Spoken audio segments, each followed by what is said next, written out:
नमस्कार, ग्लोबल स्पेशलमा यहाँलाई स्वागत छ। दर्शकबिन्द, ग्लोबल स्पेशल खोजमूलक समाचार सामग्रीहरूको स्पेशल प्याकेज हो। हामी जनसरोकारका हरेक विषयको गहिरो अध्ययन गर्दै सत्य तथ्यलाई उजागर गर्ने प्रयास गर्दछौँ। सत्य तथ्य र निष्पक्ष समाचारको प्याकेज दिने हाम्रो प्रयास निरन्तर जारी छ। दर्शकबिन्द, नेपाल कृषि प्रधान देश भन्ने सर्वविदितै छ, तर पछिल्ला दिनमा राज्य स्तरबाट कृषिलाई गरिएको उपेक्षा र राजनीति प्रतिको मोह हेर्दा यो कृषि प्रधान देश हो कि कृषि प्रधान देश हो भनेर प्रश्न उब्जिएको छ। उसित कृषि योग्य जमिन शहरीकरण प्लटिङको नाममा घट्दै गएका छन्। यसमाथि स्वदेश छाडेर परदेश पलायन हुनेको संख्या दिन प्रतिदिन बढ्दो छ। पेटमा रन्किएको आगो निभाउन 52 डिग्रीको तापक्रममा दुबई कतार पुग्ने युवा उल्लेख्य छन्। यसका बावजुद स्वदेशमै केही गरौँ भनेर कृषि कर्ममा लागेका कृषक प्रति पनि सरकार अनुदार हुँदा किसानको आँसु कसले पुस्ने? खेती गर्ने बेला बिउ नहुने, बाली गोड्ने बेला मल नहुने वर्षौंदेखिको रोग कायमै छ। देशमा राणातन्त्रदेखि गणतन्त्रसम्म आयो, तर किसानका दुःख जिउका त्यू छन्। यसैले आजको ग्लोबल स्पेशलमा हामी किसानले पाएको दुःख र हन्डरको कहानी प्रस्तुत गर्नेछौँ। कृषि प्रधान देशमा रासायनिक मलको अभाव के यो सुहाउँदो कुरा हो? राज्यका सबै संयन्त्र लाग्दा पनि मल किन आउँदैन? आएको मल किन समुचित ढङ्गबाट वितरण हुँदैन? गृहिणीलाई घरमा प्याज काट्दा आँसु आउँछ, तर किसान हरेक साँझ र बिहान हुन्छन् बर्बरी आँसु निकालेर किन? नेपाल कृषि प्रधान मुलुक हो। मुलुकका झण्डै 60% मानिस कृषि पेसामा आबद्ध छन्। जीडीपीमा कृषिको योगदान 27% भन्दा माथि रहेको छ भने कृषिको कुल गृहस्थ उत्पादनमा धानको योगदान 20% रहेको छ।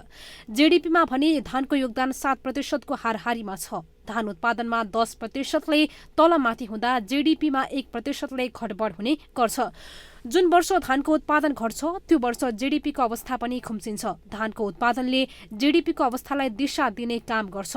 बढ्दो शहरीकरण र औद्योगिकरणका कारण खेतीयोग्य जमिन फाँडिएका छन्। यसले गर्दा एकातिर कृषियोग्य जमिनको क्षेत्रफलको अभाव हुने क्रम बढ्दो छ भने अर्कोतर्फ भएकै खेतीयोग्य जमिनमा काम गर्ने युवा जनशक्तिको अभावले पनि जमिन बाँझो हुने क्रम बढ्दो छ। एकातिर कृषियोग्य जमिनको क्षेत्रफल कम हुँदै जाने, अर्कोतिर युवा जनशक्ति पलायन हुने क्रम बढिरहँदा खाद्य वस्तुको उत्पादनमा कसरी तालमेल ल्याउने भन्ने चुनौती थपिएको छ। सबैभन्दा ठूलो चुनौती बल गरेर खेती किसानमा लागेका कृषकले पनि नसमयमा मल पाएका छन् न बिउ पाएका छन्। किसानले वर्षेनी रासायनिक मलको अभाव झेल्दै आएका छन्। हरेक वर्ष मल अभाव किसानको नियति नै बन्दै आएको छ। अब मल त जतिखेर हामीले खेतीपाती लाउने बेला हो त्यतिखेर सर्टेज हुन्छ है। अनि त्यही हो, पहिला ल्याएको अलिअलि छ भने अलिअलि राखिन्छ, छैन भने पहिलाको जति छ त्यतिले। पहिला हामीले यो के अरे गहुँ छर्ने बेला ल्याएको थियौँ 1 बोरा, अनि त्यही अलिअलि रको राख्यो हो, अहिले खासै ल्याएन। हामीले त आजसम्म लगभग त्यो मल हामीले रासायनिक मल पाएनौँ हैन। हामीले जस्तो गाई भैँसीको मलहरू मात्रै हालेर मात्रै पनि खेतीबाट नआउने रहेछ हैन। अब अस्ति मैले अलिकति कृषिबाट धानको बिउ लिएर खुमलतार ल्याउँदाखेरि अहिले सब सरामरी अहिले मेरो खेतीमा गरेर हेर्नुहुन्छ भने तपाईँ आफै थाहा गर्नुहुन्छ। सरकारले कार्यतालिका बनाएर मलको सहज आपूर्ति समेत गर्न सकेको छैन। यस हिसाबले हेर्दा कृषि प्रधान देशमा कृषक र किसान नै उपेक्षाको शिकार भएका छन्। यसकारण विज्ञहरू प्रश्न गर्दैछन्, यो कृषि प्रधान देश हो कि कृषि प्रधान देश हो? अब पहिलो कुरा त मलको बारेमा कृषि प्रधान मुलुकका यो मल व्यवस्थापन गर्ने सम्बन्धित निकायहरूले यसको नैतिक रूपमा जिम्मेवारी लिनुपर्छ।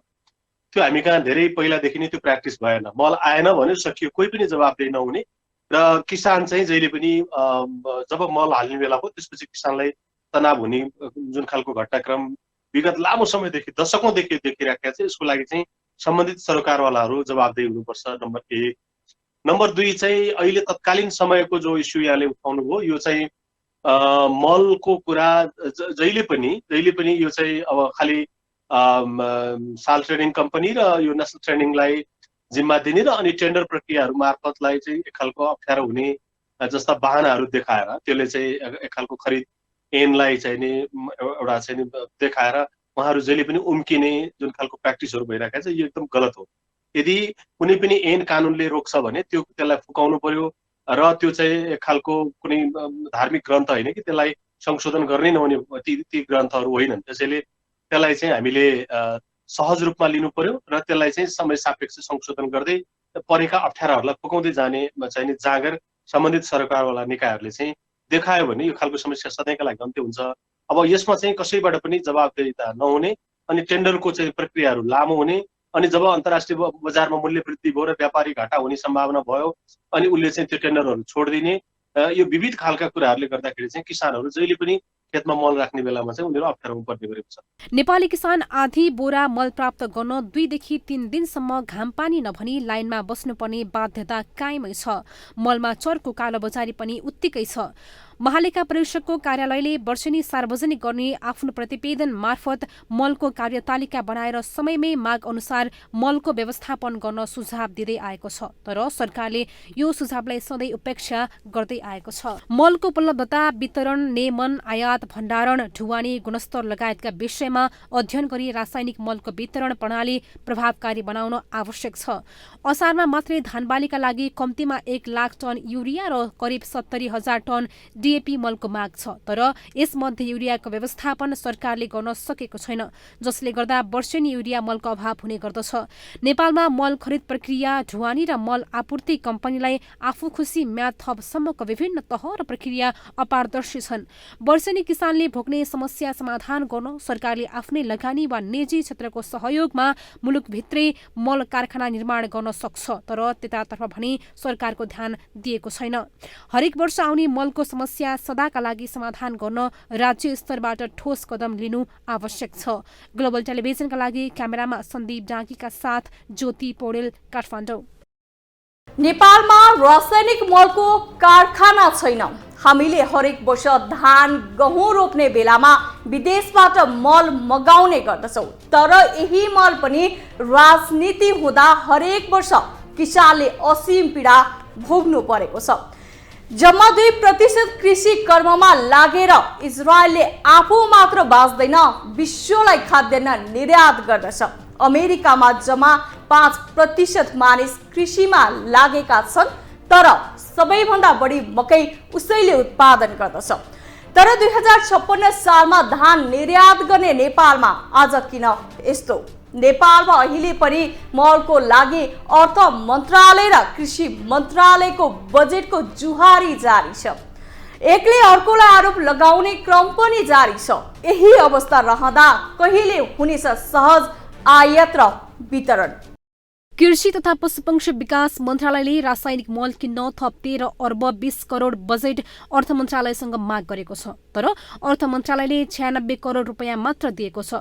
अन्तर्राष्ट्रिय बजारमा भइरहेको मूल्य वृद्धिका कारण मल खरिद गर्न रकम अभाव भएको भन्दै कृषिले थप बजेट मागेको हो। पूर्व अर्थमन्त्री विष्णु पौडेलले गत आर्थिक वर्षका लागि मल किन्न 12 अर्ब रुपियाँ बजेट विनियोजन गरेका थिए। अर्थमन्त्री जनार्दन शर्माले भने कृषि क्षेत्रलाई प्राथमिकता दिँदै मल खरिद गर्ने रकम बढाएर 15 अर्ब रुपियाँ पुर्याएका थिए, तर अन्तर्राष्ट्रिय बजारमा मूल्य बढ्न थालेपछि कृषिले माग अनुसार खरिद गर्न नसकिने भन्दै अर्थसँग थप बजेट मागेको हो। अर्थले तत्काल 96 करोड रुपियाँको स्वीकृति दिए पनि बाँकी रकमबारे थप छलफल गरेको साथै मन्त्रालय यस विषयमा सकारात्मक भएको अर्थ मन्त्रालयका प्रवक्ता रितेश शाक्य बताउँछन्। जस्तो यस्तो हो, उहाँहरूले सुरुमा चाहिँ बजेट बनाउँदा 13 अर्ब रुपियाँको माग गर्नुभयो चाहिँ 15 अर्ब विनियोजन गरेको हो। अहिले मलको मूल्य वृद्धि भएकोले चाहिँ हामीलाई बढी पैसा चाहिन्छ भनेर उहाँले भनिदिनु भएको छ। यसको व्यवस्थापन हामी गर्छौँ, यसमा ठुलो समस्या होला जस्तो लाग्दैन। मन्त्रीजीले पनि हिजो अस्ति मात्रै यो कुरा चाहिँ क्लियर गर्नुभएको छ। आजै मात्रै हामीले चाहिँ अर्थमन्त्रीज्यूको उपस्थितिमा केही मान्य मन्त्रीज्यूहरू र सचिवहरूसहितको चाहिँ समूहसँग हामीले गरेका थियौँ। पुँजी खर्चको वृद्धि गर्ने सम्बन्धमा प्रगतिसँग त्यसमा पनि यो मलको कुरा उठाएको थियो र हाम्रो अर्थ मन्त्रालय तर्फबाट एउटा प्रतिबद्धता के आएको छ भने मलको लागि हामी मूल्यको रकमको अभाव दिने छैनौँ। विनियोजन गरेको रकम चाहिँ पहिला हामीले रूपमा नै 15 अरब रुपियाँ गरेको हो। अहिले उहाँहरूको भर्सन अनुसार चाहिँ अलिकति मूल्य चाहिँ अकासियो, मूल्यको चाहिँ 3-4 गुणै बढ्यो। त्यस कारण चाहिँ हाम्रो चाहिँ मूल्य रिभाइज हुनुपर्छ। त्यस कारण हामी थप बजेट माग्छौँ भन्ने कुराहरू हो। हामी बजेटको व्यवस्थापन गर्छौँ यसमा। वर्षामा धान, गहुँ र मकै बाली लगाउँदा वार्षिक करिब 12 लाख टन रासायनिक मल आवश्यक पर्छ। धान बालीका लागि मात्रै झन्डै 5 लाख टन चाहिन्छ। मकैका लागि 3 लाख टन र गहुँका लागि 1 लाख टन चाहिन्छ। करिब 5 लाख टनसम्म उपलब्ध हुँदा बजारमा हाहाकार हुँदैन। गत आर्थिक वर्षको विवरण अनुसार 2077-78मा 4,02,000 टन मल आयात भएको थियो। अन्तर्राष्ट्रिय बजारमा भइरहेको मूल्य वृद्धिका कारण अहिले उक्त परिणाम पनि खरिद गर्न मुस्किल हुने साल ट्रेडिङ कर्पोरेसनका सूचना अधिकारी कुमारराज भण्डारी बताउँछन्। कहिले पनि किसानहरूले चाहिँ माघ बमोजिमको मल पाइरहेको अवस्था छैन हैन।